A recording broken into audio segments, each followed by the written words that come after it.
కొత్తగా ప్రిపేర్ అవుతున్నటువంటి aspirants new గ్రాడ్యుయేటర్స్ ఎవరైతే ఉంటారో వారు కావచ్చు, లేకుంటే యూపీఎస్సీ కావచ్చు, స్టేట్ పిఎస్సికి సంబంధించిన ఎగ్జామ్స్కి ప్రిపేర్ అయ్యేటువంటి ఆస్పిరెంట్స్ కావచ్చు, వారికి మీరు ఇచ్చేటువంటి సలహా ఏంటి సార్? సార్ యాక్చువల్లీ నేను ఈ సక్సెస్ మంత్రాకి 5 P's అని ఉంటాయి సార్. నేను ఫిక్స్ చేసుకున్న 5 P's ఏంటంటే, ఒకటి ప్యాషన్ సార్, ఒక డీప్ డిజైర్, అంటే ఒక అధిక వాంఛ అంటారు కదా, ఒక ఆ వాంఛతో రావాలి దీనికి. అంటే నేను ఇస్తే ఫుల్ లెంత్కి ఇస్తా, అంటే గట్టిగా ఇస్తా, కొడతా అన్న ఉద్దేశంతో రావాలి ఒకటి. తర్వాత దానికి తగ్గట్టు కావాల్సిందంటే ప్రాక్టీస్ ఉండాలి, నిరంతర సాధన ఉండాలి. తర్వాత ఒకటి ప్యాషన్, ఒకటి ప్రాక్టీస్. తర్వాత ఈ జర్నీలో ఏమవుతుందంటే సార్, సక్సెస్ కన్నా ఫెయిల్యూర్స్ వస్తాయి. అలాంటప్పుడు ఏంటంటే ఎక్కడో హోప్ కోల్పోతాం, మనము జీరో అయిపోతాం.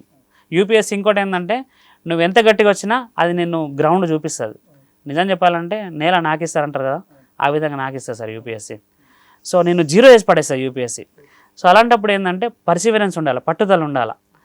ఆ తర్వాత ఏంటంటే కావాల్సింది ఏంటంటే పీర్ గ్రూప్, కరెక్ట్ స్నేహితులు, ఒక మెంటరు లేకుంటే స్నేహితులు, సరైన అంటే నీ లోపల నెగిటివ్స్ పాజిటివ్స్ చెప్పేటోళ్ళు. నువ్వు డిప్రెషన్లో ఉన్నప్పుడు, నువ్వు డీవియేషన్ అవుతున్నప్పుడు నీలో పాజిటివ్స్ చెప్పి ఎంకరేజ్ చేసేవాళ్ళు.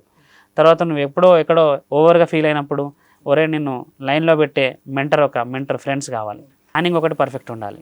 సో రోజు ప్లాన్, అంటే చిన్న ప్లాన్, చిన్న little drops make an ocean అన్నట్టు రోజు plan, our plan, day plan, ఈ ప్లాన్స్ ఉండాలి. సో ఈ 5 P's మనం ఫాలో అయినప్పుడు సక్సెస్ మంత్ర ఆటోమేటిక్గా వస్తుంది. పేరెంట్స్కి నేను ఇచ్చే సలహా ఏంటంటే, సరే ఇప్పుడు నా విషయంకి వచ్చేసరికి నేను 6 సంవత్సరాలు పట్టింది సార్ ఈ ఉద్యోగం రావడానికి. నాకు ఈ 6 సంవత్సరాల్లో నా లోపల ఎక్కడ సక్సెస్ లేదు, మొత్తం ఫెయిల్యూరే. సో ఇది తల్లిదండ్రులకు అంటే చాలామంది అంటే నాలాంటి అంటే నా భార్య లాంటి అర్థం చేసుకునే భార్య అందరికీ దొరకకపోవచ్చు. అంటే తల్లిదండ్రులు కూడా ఫైనాన్షియల్ కండిషన్ అంత అంటే మంచి పరిస్థితులు ఉండకపోవచ్చు. సో అలాంటప్పుడు మనం ఏంటంటే మనం సక్సెస్ చూపెట్టాలి ఎక్కడో ఒక దగ్గర. వాళ్ళకి ఏంటంటే సపోజ్ నేను ప్రిలిమ్స్ క్వాలిఫై ఉంటే ఒక ధైర్యం వస్తుంది వాళ్ళకి, అరే మావాడు సరైన ట్రాక్లో ఉన్నాడని. తర్వాత ఇంకోటి ఏంటంటే ఆ సక్సెస్ మనం చూపెట్టినప్పుడు ఏంటంటే వాళ్ళు మోటివేట్ అవుతారు. ఓకే నా కొడుకు, నా బిడ్డ సో కరెక్ట్ ట్రాక్లో ఉన్నారని చెప్పి ఇంకో కొంచెం ఇన్వెస్ట్ చేయడానికి వాళ్ళు ముందుకు వస్తారు. సో ఏమీ లేకుండా, సక్సెస్ లేకుండా మనము ఇదే జర్నీ ఇట్లనే కంటిన్యూ అవుతానంటే కూడా ఏ తల్లిదండ్రులు వాళ్ళు డీమోటివేట్ అయిపోతారు. తర్వాత మన తరపు నుంచి చేయాల్సింది ఏంటంటే 100% మనం ఇవ్వాలి. నేను నమ్మిన సిద్ధాంతం ఏంటంటే సార్ ఒకటి ఏంటంటే నీ పట్ల నువ్వు నిజాయితీగా ఉండాలి. Be true to yourself. అంటే ఎవరి దగ్గర నటించాల్సిన అవసరం లేదు సార్ ఇందులో. ఏంటంటే నేను ఇంత కష్టపడ్డా రోజు పడుకునేటప్పుడు ఈరోజు నువ్వు 8 గంటలు చదివినావు, ఈరోజు 6 గంటలు చదివినావు, ఈరోజు 1 అవర్ చదివినావు, ఒకరోజు 16 అవర్స్ చదువుతావు, ఒకరోజు 1 అవర్ చదువుతావు, అయినప్పటికీ నీ పట్ల నువ్వు నిజాయితీగా ఉండాలి. ఇంకోటి ఏంటంటే నీ పరిధిలో ఉన్నంత వరకు do what you can, God will do what you can't. So నీ పరిధిలో ఉన్నంత వరకు నువ్వు అంటే నిబద్ధతతో అంటే శ్రమ పడుతూ 100% ఇవ్వు. నీ పరిధి దాటి కంట్రోలబుల్స్ ఉంటాయి. నీ కంట్రోలబుల్స్ ఉన్నప్పుడు నువ్వు చెయ్యి. అన్కంట్రోలబుల్స్ ఉంటాయి, అవి నీ చేతిలో లేవు, అవి ఓన్లీ దేవునికి తెలుసు అవన్నీ. సో గాడ్స్ ప్లాన్కి వదిలేయి. సో ఆయన ప్లాన్ పర్ఫెక్ట్ ఉంటుంది. ఆయన టైమింగ్ని క్వశ్చన్ చేయలేం మనం, ఆయన ప్లాన్ని మనం క్వశ్చన్ చేయలేం. సార్ ఈరోజు నాకు డిఎస్పీ రావాలి సార్. యాక్చువల్లీ నా కేటగిరీలో నా 2nd ర్యాంక్. సో ఒక డిప్యూటీ కలెక్టర్ ఉంది, ఒక డిఎస్పీ ఉంది. నేను డిఎస్పీ రావాలి. నాకు ఫైనల్ రిజల్ట్ వచ్చినప్పుడు నాకు డిఎస్పీ నేను చూసినప్పుడు నాకు డిఎస్పీ లేదు అక్కడ, నేను అసిస్టెంట్ ఆడిట్ ఆఫీసర్ ఉంది. ఆ రోజు నేను ఆ రోజు నాకు నిద్ర లేదు, ఇంకా ఆల్మోస్ట్ నాకు ఒక 48 అవర్స్ నిద్ర లేదు. ఎందుకంటే నేను డిఎస్పీ అనుకున్నాను, కానీ ఆడిట్ ఆఫీసర్ వచ్చింది. సో నా భార్య మా తల్లిదండ్రులు ఏమో దే ఆర్ హ్యాపీ.